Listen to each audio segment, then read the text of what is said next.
Alright, so in this video we are going to talk about properties of parallelograms.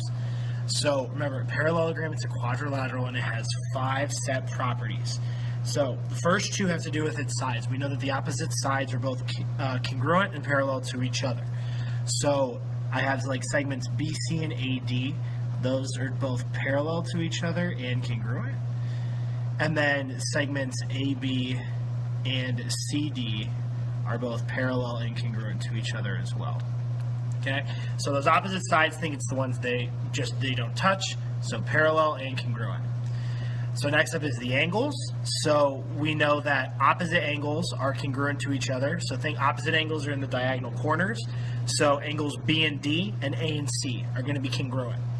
And then we know consecutive angles are supplementary. So the consecutive angles are the ones that are directly next to each other, so A and B, B and C, C and D, D and A. Those are always going to add up to 180. And then last thing we have is that the diagonals bisect each other. So if I draw diagonal BD here, and then diagonal AC, I know that these diagonals are going to be bisected. Okay? So those are my 5 properties that we know about parallelograms. So let's go ahead and start doing some examples. So here I have parallelogram ABCD, and I have these diagonals AC and BD intersecting at O, and we want to find these different things and solve these different problems. All right. So I have first, if AD is 17, what's BC? So side AD is 17. BC is opposite side AD. So remember, we know opposite sides are congruent, so BC has to be 17. Okay, so that's the first problem.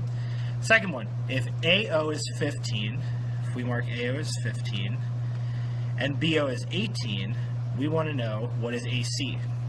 Well, AC is this entire diagonal here. And we know that diagonals are bisected by the other ones. So if AO is 15, that means we know OC is 15. And just adding those 2 segments together, we get that AC has a length of 30. Cool. Okay, next one. If I have the measure of BCD is 114, so angle BCD is my entire angle C, is 114 degrees. And then we want to know what's the measure of DAB. Well, DAB is all of angle A, and we know that opposite angles are congruent, so this is 114 degrees. Next. Okay, same thing, BCD still 114. We want to know, though, now what's ABC. So what's this? All of angle B. Well, this is working with the fact that consecutive angles are supplementary. So whatever ABC is, this has to get me to 180.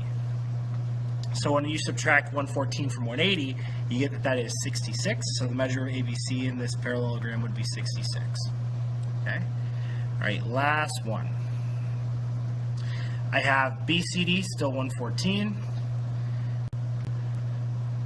And then I have that ADB is 42. So this piece here is 42. And we want to know what is the measure of CDB. So we're trying to find what is this one right here. Well, we know that the consecutive angles of a parallelogram are supplementary. So whatever that missing piece of angle D is, in this case CDB, that has to get me to 180. Because I have all of angle C is 114. And then that first piece of angle D is 42. So whatever this missing piece is, we know that it has to get me to 180. So when I combine all these terms, I get that this is 156 plus whatever this is has to get me to 180. And then when I do the subtraction, I get that this is a 24 degree angle. So the measure of CDB there would be 24 degrees. All right, let's go ahead and do some algebra. So same diagram, but now just kind of treating each of them like a different problem again. So let's start. I have AB is 12, mark that. AD is 20, let's mark that. And then CD is 5x minus 3. So 5x minus 3. We want to solve for x. Well, it looks like this is working with our sides, and we know that the opposite sides are the congruent ones. So CD is opposite AB, and we know that those are congruent, so we just set those equal to each other. So I have 5x minus 3 is equal to 12. And then you go ahead and solve. Add your 3, so you get 5x equals 15. And then divide by your 5, so you get that x is 3. Okay? That 20, totally irrelevant in this problem. Don't even need to worry about it. Okay, next one. I have that BCD is 110 degrees, And then we have that angle ADB is 7x. Okay, so I got BCD is all of angle C. It's 110 degrees. And then ADB is 7x. So there's all of this angle here, 7x. Well, those two angles are consecutive, so we know that consecutive angles are supplementary. So if I add those two together, 7x plus 110, that's to get me to 180. Okay?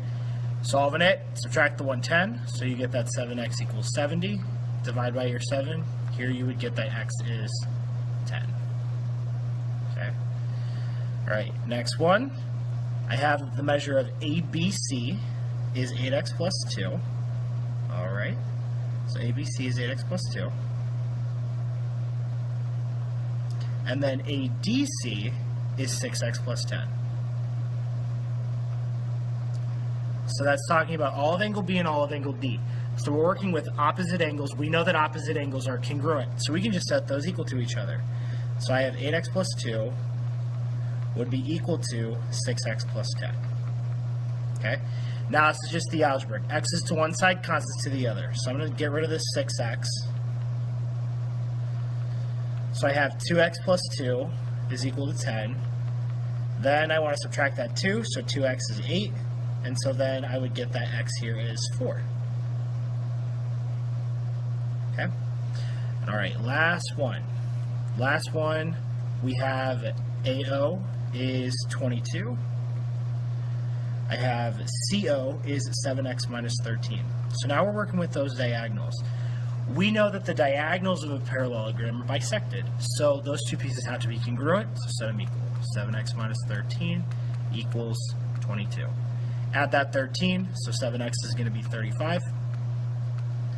And then divide by that 7, you get that your x here is 5. Okay, so remember the key thing with these parallelograms really is keeping straight which property is which and kind of seeing which one you're working with. So mark up the diagram, draw, trace, and then erase whatever you have to. Okay? So here's this last one, the big one. Just given all the measures, solve all this different stuff. So go ahead, pause the video, see if you can figure stuff out.